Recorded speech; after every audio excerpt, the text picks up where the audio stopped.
করেছিলাম ফুচকা বাড়িতে দোকানের মতো। তো প্রথমেই আটাতে নুন আর একটু তেল, সামান্য তেল দিয়ে দিলাম, দিয়ে একটু হাত দিয়ে ভালো করে হাত ময়ান দিতে লাগবে।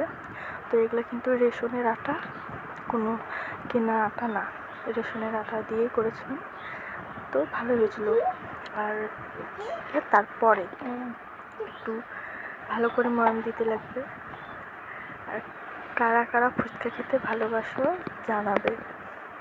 তো পরে সুজি দিলাম, ভেজানো ছিল, 10-15 মিনিট ভিজিয়ে রাখছিলাম। তারপরে ভেজানো সুজি দিয়ে দিলাম, দেওয়ার পর ভালো করে একটু হাত দিয়ে ময়ান দিতে লাগবে। একটা ডো বানালাম। তো ডোটা একটু নরম আর একটু শক্ত, মিডিয়াম এর মধ্যে করতে লাগবে। তো ওটা করার পর ছোট ছোট করে লেচি কাটলাম কয়েকটা। তো ফুচকা শেপে করলাম সবগুলো একটা একটা করে। তারপর টক জলের মধ্যে লেবু দিয়েছিলাম। আমাদের বাড়িতে তেঁতুল ছিল না, তাই লেবু ইউজ করেছিলাম। তো লেবু দিলাম একটা, আর কাঁচা লঙ্কা দুটো। কাঁচা লঙ্কাও বেশি দিইনি। তো টক জল করবো এখন।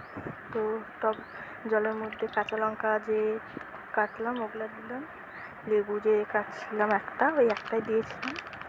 তারপর দিলাম যে জিরের গুঁড়ো সামান্য একটু, তারপর একটু শুকনো লঙ্কার গুঁড়ো, ও তার মধ্যে আবার জিরের গুঁড়োও ছিল। তো দুটাই মিক্স ছিল, দুটাই দিয়ে দিলাম। আর সামান্য একটু লবণ, আর দিয়েছিলাম হাজমলা, সেটা ভিডিও করা হয়নি বা করেছিলাম উঠিনি। তারপর আলু সেদ্ধ ওই সেম মশলায় যেগুলো টক জলে দিয়েছিলাম ওগুলো, জিরের গুঁড়ো, লঙ্কার গুঁড়ো, আর এটা তো একটু সামান্য হাজমলা দিয়েছিলাম। তো ভালো করে সিদ্ধটা মাখানো হয়ে গেছে।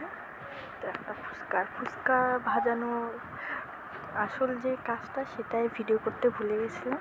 তো সরি। তো দেখো দোকানের মতো